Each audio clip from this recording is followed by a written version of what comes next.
ದಿವ್ಯ ಸಾನ್ನಿಧ್ಯವನ್ನು ವಹಿಸಿರ್ತಕ್ಕಂತಹ ಪರಮ ಪೂಜ್ಯ ಗುರುಗಳಾದ ಸಿದ್ದಪ್ಪಾಜಿಯವರ, ಬೇಲೂರು ಗೋಪಾಲಕೃಷ್ಣರವರ ಮತ್ತು ಈ ಸಂಸ್ಥೆಯ ಶ್ರೀಯುತ ದೇವರಾಜರವರ, ಈ ಒಂದು ಕಾರ್ಯಕ್ರಮವನ್ನು ನಾನು ಆಕ್ಚುಲಿ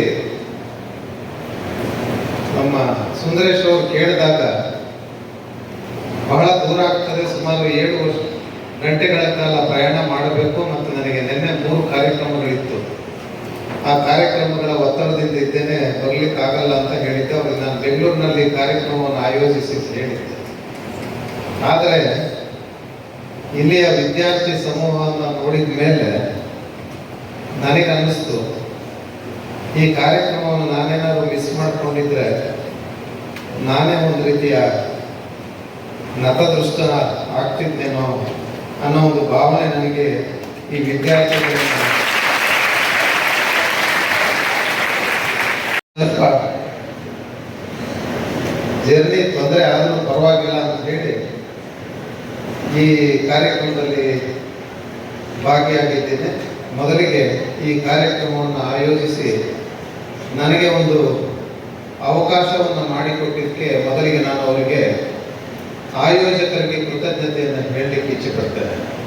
ಅಂದರೆ ಇದು ಒಂದು ರೀತಿಯ ಜಾಗೃತಿ ಸಮಾವೇಶ. ಅಂದರೆ ವ್ಯಕ್ತಿಯ ವಿಕಸನ ಮತ್ತು ವಿದ್ಯಾರ್ಥಿಗಳ ಜಾಗೃತಿ. ನಾವು ನಮ್ಮ ಮುಂದಿರ್ತಕ್ಕಂಥ ಸಾವಿರಾರು ವಿದ್ಯಾರ್ಥಿಗಳಿದ್ದೀರ, ನೀವೆಲ್ಲ ಈ ದೇಶದ ಭವಿಷ್ಯ.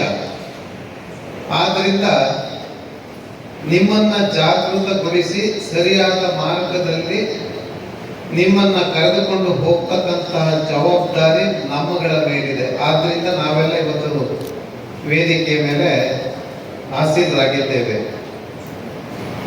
ಸಂಸ್ಥೆಯ ಬಗ್ಗೆ ಹೇಳುವಾಗ ದೇವರಾಜ್ ಸರ್ ಹೇಳಿದ್ರು, 19ರಿಂದ ಇವತ್ತು ಸಾವಿರಾರು ಮಕ್ಕಳು ಈ ಶಾಲೆಯಲ್ಲಿ ವಿದ್ಯೆಯನ್ನ ಕಲಿತಿದ್ದಾರೆ ಅಂತ ಹೇಳಿ. ಅದಕ್ಕೆ ನಾನು ಮೊದಲಿಗೆ ಅಭಿನಂದನೆ ಸಲ್ಲಿಸ್ತಕ್ಕಂಥದ್ದು ಈ ಶಾಲೆಯನ್ನು ಕಟ್ಟಿ ಬೆಳೆಸಿದಂಥವರಿಗೆ ಮೊದಲು ನಾವು ಸಲ್ಯೂಟ್ ಹೇಳಲೇಬೇಕು. ಹಾಗಾಗಿ ಈ ವಿದ್ಯಾಸಂಸ್ಥೆಯ ಕಟ್ಟಿ ಬೆಳೆಸಿದವರಿಗೆ ನನ್ನ ಮೊದಲ ಸಲ್ಯೂಟ್ ಅಂತ ಹೇಳಿ ನಾನು ಹೇಳಲಿಕ್ಕೆ ಇಚ್ಛೆ ಪಡ್ತೇನೆ. ಬರೀ ಸಂಸ್ಥೆಯಲ್ಲಿ ಇದ್ದವರು ಮಾತ್ರ ಅಂತಲ್ಲ, ಈ ಸಂಸ್ಥೆಯ ಜೊತೆಗೆ ಕೈ ಜೋಡಿಸಿ ಅದರಲ್ಲೂ ಹೆಚ್ಚಿನದಾಗಿ ಶಿಕ್ಷಣವನ್ನು ನೀಡಲಿಕ್ಕೆ ಬೆನ್ನೆಲುಬಾಗಿ ನಿಂತಿರ್ತಕ್ಕಂಥ ಶಿಕ್ಷಕ ವರ್ಗದವರೆಗೂ ಕೂಡ ನಾನು ಅಭಿನಂದನೆಯನ್ನು ಹೇಳಲಿಕ್ಕೆ ಇಚ್ಛೆ ಪಡ್ತೇನೆ.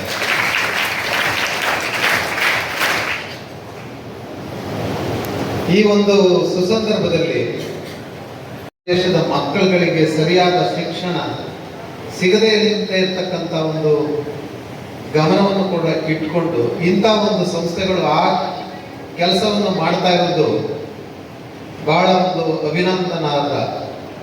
ಅದಕ್ಕೆ ಮೋಸ್ಟ್ಲಿ ನನಗನ್ಸುತ್ತೆ ಇವತ್ತು 19ರಿಂದ ಸಾವಿರಾರು ಮಕ್ಕಳುಗಳು ವ್ಯಾಸಂಗ ಮಾಡ್ತಿದ್ದಾರೆ ಅಂತಂದ್ರೆ ನಿಮ್ಮ ಸಂಸ್ಥೆಗೆ ನೀವು ಇಟ್ಟಿರ್ತಕ್ಕಂಥ ಹೆಸರು ಬಹುಮುಖ್ಯವಾಗಿ 2 ದಾರ್ಶನಿಕರ ಹೆಸರನ್ನು ಇಟ್ಟಿದ್ದೀರಿ ನೀವು. ಅದು ಶ್ರೀ ರಾಮಕೃಷ್ಣ ಪರಮಹಂಸರವರು ಮತ್ತೆ ಸ್ವಾಮಿ ವಿವೇಕಾನಂದರವರು. 2 ಡಾಟರ್ಸ್. ಯಾಕೆ ಅಂತಂದ್ರೆ ಹೆಣ್ಮಕ್ಳು ಆಧ್ಯಾತ್ಮಿಕವಾಗಿ ಪುರುಷರಿಗಿಂತ ಪರಿಪೂರ್ಣರಾಗಿರ್ತಕ್ಕಂಥವ್ರು ಹೆಣ್ಮಕ್ಳು ಅನ್ನೋ ಮಾತನ್ನು ಹೇಳ್ತಾರೆ.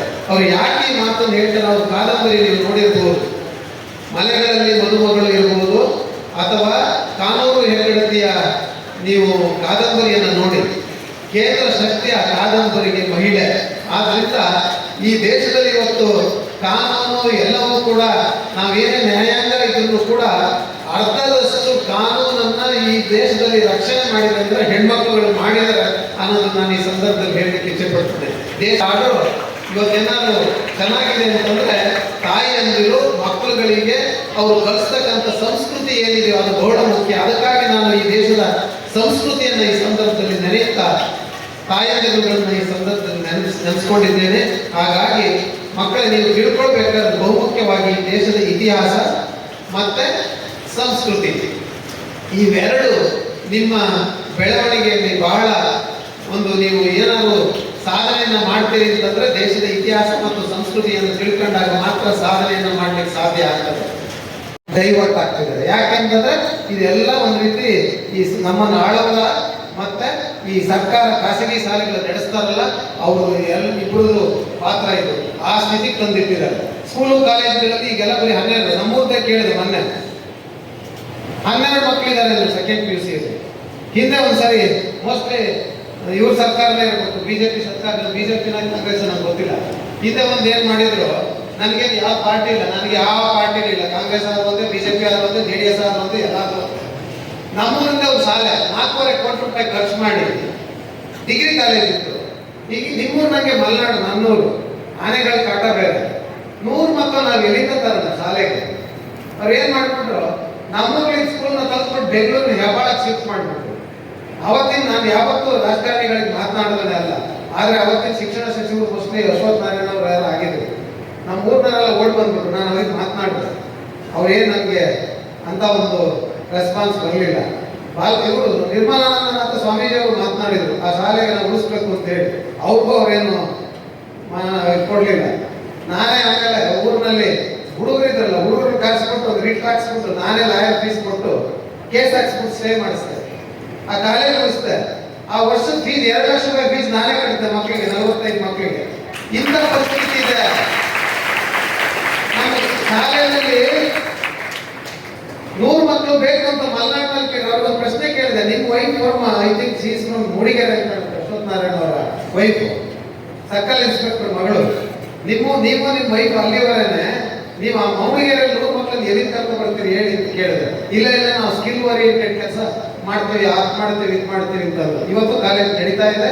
ಹಂಗಿದೆ, ನಿರ್ಲಕ್ಷ್ಯ ಮಾಡ್ಬಿಟ್ಟವ್ರೆ ಸರ್ಕಾರಿ ಶಾಲೆಗಳನ್ನು. ಮಕ್ಕಳೆಲ್ಲ ಈಗ ಪ್ರೈವೇಟ್ ಕಾಲೇಜಿಗೆ ಹೋಗಿ ಮಾಡಿಬಿಟ್ಟಿದ್ದಾರೆ. ದುರಂತ ಇನ್ನೊಂದು ಏನಂದ್ರೆ, ಮೊನ್ನೆ ಈ ಸರ್ಕಾರದವ್ರು ಏನೋ ಮಾಡಿದ್ರು, ಅದು ಒಂದು ರೀತಿ ದುರಂತ. ಯಾಕೆಂದ್ರೆ ಈ ಲೆಕ್ಚರ್ಸ್ಗಳನ್ನ, ಗೆಸ್ಟ್ ಲೆಕ್ಚರ್ಗಳನ್ನ ಅಪಾಯಿಂಟ್ ಮಾಡ್ಕೊಳ್ತಾರೆ ಕಾಲೇಜ್ಗಳಲ್ಲಿ. ಅವ್ರಿಗೆ ಎಷ್ಟು ಕೊಡ್ತಾರೆ ಗೊತ್ತಾ?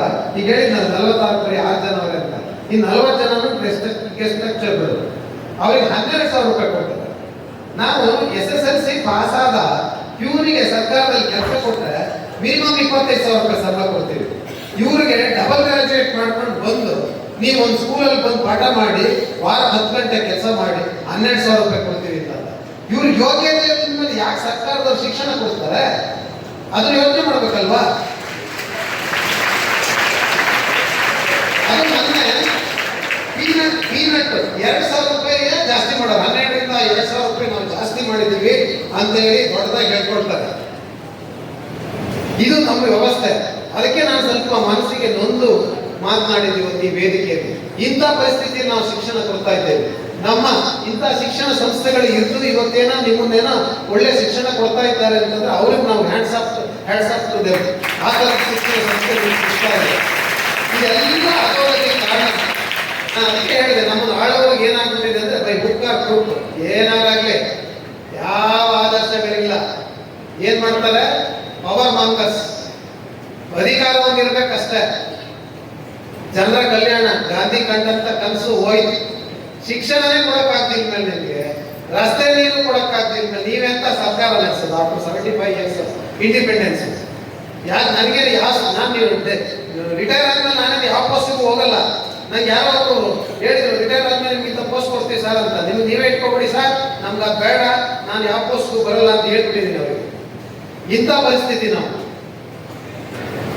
ಈ ಸ್ಥಿತಿಲಿ ನಾವಿದ್ದೀವಿ. ಅದಕ್ಕೆ ಹೇಳಿದ್ರೆ ನೀವು ಖಾಸಗಿ ಅವರು ಸರ್ಕಾರ ಸ್ಕೂಲೇ ನಡೆಸಲ್ಲ, ಈ ಖಾಸಗಿ ಶಾಲೆಗೆ ಬಂದು ಏನ್ ನಿಮ್ಗೆ ಅವರು ಸಹಾಯ ಮಾಡ್ತಾರೆ ಈ ಸರ್ಕಾರಗಳು? ಅದು ನಿಮ್ಗೆ ಉತ್ತರ. ಅಂದ್ರೆ ನಾನು ನಿಮ್ಗೆ ಹೇಳ್ತೀನಿ ಮಕ್ಕಳ, ಕ್ವೆಸ್ಟ್ ಫಾರ್ ಟ್ರೂತ್ ಅಂತ ಹೇಳ್ತೀವಿ. ಕ್ವೆಸ್ಟ್ ಫಾರ್ ಟ್ರೂತ್ ಅಂತಂದ್ರೆ ಜಡ್ಜ್ ಕೆಲಸ ಏನಂದ್ರೆ ಸತ್ಯ ಹುಡುಕುವಂತ ಕೆಲಸ, ಸತ್ಯಾನ್ವೇಷಣೆ ಮಾಡ್ತಕ್ಕಂಥ ಕೆಲಸ. ನಾವು ಅದ್ರಲ್ಲಿ ಏನ್ ನೋಡ್ಬೇಕು ಅಂತಂದ್ರೆ, ಯಾವಾಗ ಒಬ್ಬ ವ್ಯಕ್ತಿ ನ್ಯಾಯ ಬಯಸಿ ನ್ಯಾಯಾಂಗದ ಮೇಲೆ ವಿಶ್ವಾಸವನ್ನು ಇಟ್ಟು ಬಂದಿರ್ತಾನೋ ಅವನಿಗೆ ಚ್ಯುತಿ ಬರೋ ರೀತಿ ನಾವು ಕೆಲಸ ಮಾಡಬೇಕಾಗ್ತದೆ.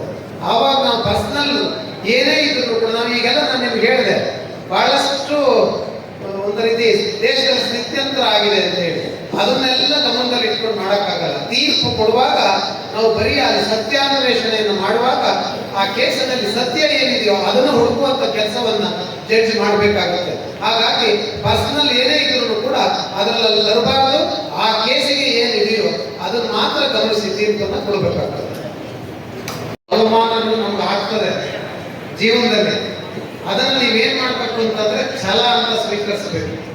ಅದನ್ನು ನೀವು ಛಲವಾಗಿ ಪರಿವರ್ತನೆ ಮಾಡಿಕೊಂಡಾಗ ನಿಮಗೆ ಸಿಕ್ಕಂತ ಅವಕಾಶಗಳು ಏನಿದೆಯೋ ಆ ಅವಕಾಶವನ್ನ ಸದ್ಬಳಕೆಯನ್ನು ಮಾಡಿಕೊಡುವುದರ ಮೂಲಕ ನೀವು ಸಾಧನೆಯನ್ನು ಮಾಡ್ಲಿಕ್ಕೆ ಸಾಧ್ಯ ಆಗ್ತದೆ. ಸ್ಫೂರ್ತಿ ಯಾರನ್ನು ನಾನು ಹೇಳಿದ್ನಲ್ಲ ನಿಮಗೆ, ಸ್ವಾಮಿ ವಿವೇಕಾನಂದರು ಒಂದು ರೀತಿ ಸ್ಫೂರ್ತಿ. ಯಾಕೆಂದ್ರೆ ಆ ಪಂಚಮಂತ್ರಗಳನ್ನು ನಾನು ನನ್ನ ಜೀವನದಲ್ಲಿ ಅಳವಡಿಸಿಕೊಂಡಿದ್ದೇನೆ. ನಾನು ಅದಕ್ಕೆ ಏನ್ ಮಾಡ್ತೇನೆ ಅಂದ್ರೆ ಎಲ್ಲ ಶಾಲೆಗಳಿಗೆ ಹೋಗುವಾಗ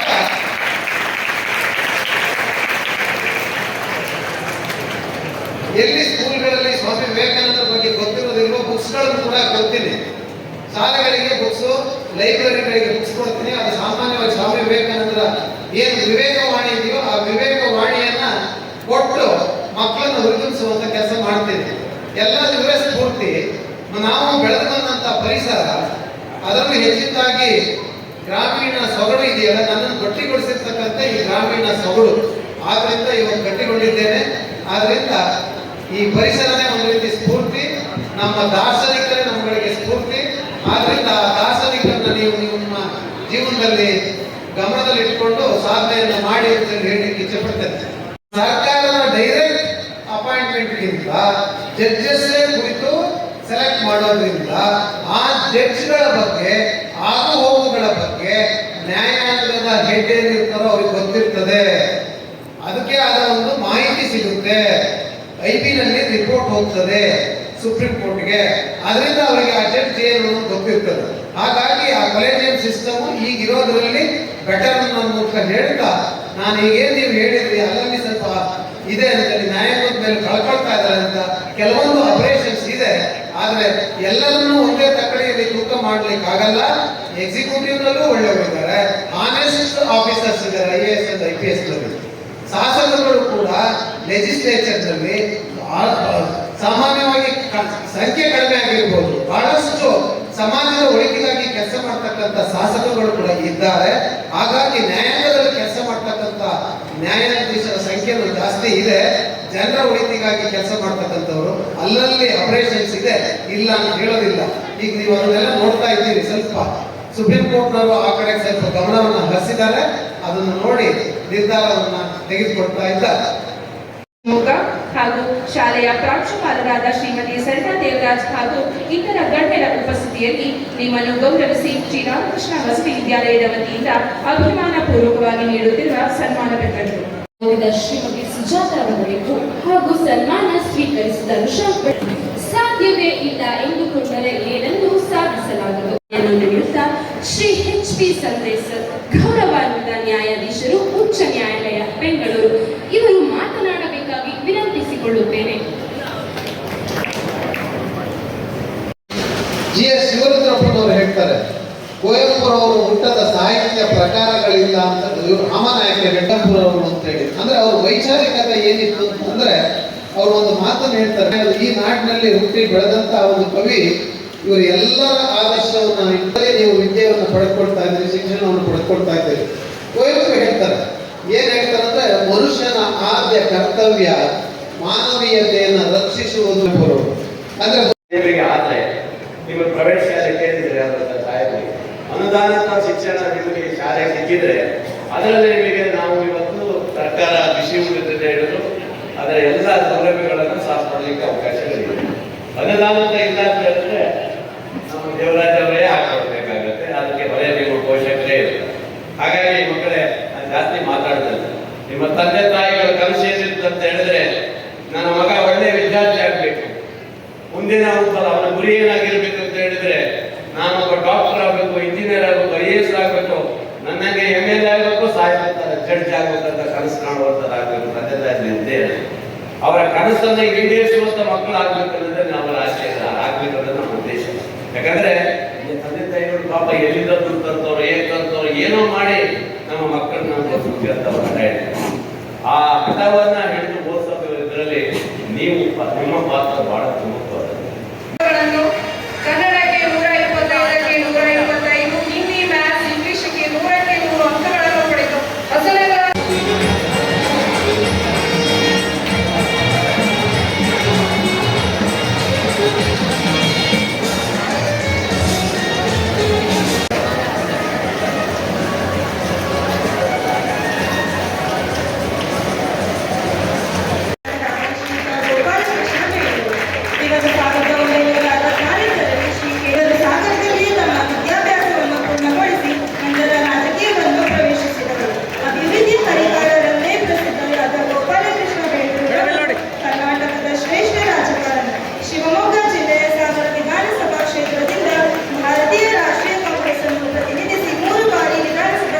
ಉಪಾಸಕರಾದ ಶ್ರೀ ಸಿದ್ದಪ್ಪಾಜಿಯವರ ಆಶೀರ್ವಾದ ಮತ್ತು ಮಾರ್ಗದರ್ಶನ ಪಡೆದು ವ್ಯಕ್ತಿತ್ವ ವಿಕಸನ ಮತ್ತು ಪರೀಕ್ಷಾ ತರಬೇತುದಾರರಾಗಿ ಕರ್ನಾಟಕ ರಾಜ್ಯದ 22 ಜಿಲ್ಲೆಗಳಾದ ಚಿಕ್ಕಮಗಳೂರು, ಶಿವಮೊಗ್ಗ, ದಾವಣಗೆರೆ, ಉಡುಪಿ, ಮಂಗಳೂರು, ಕಾರವಾರ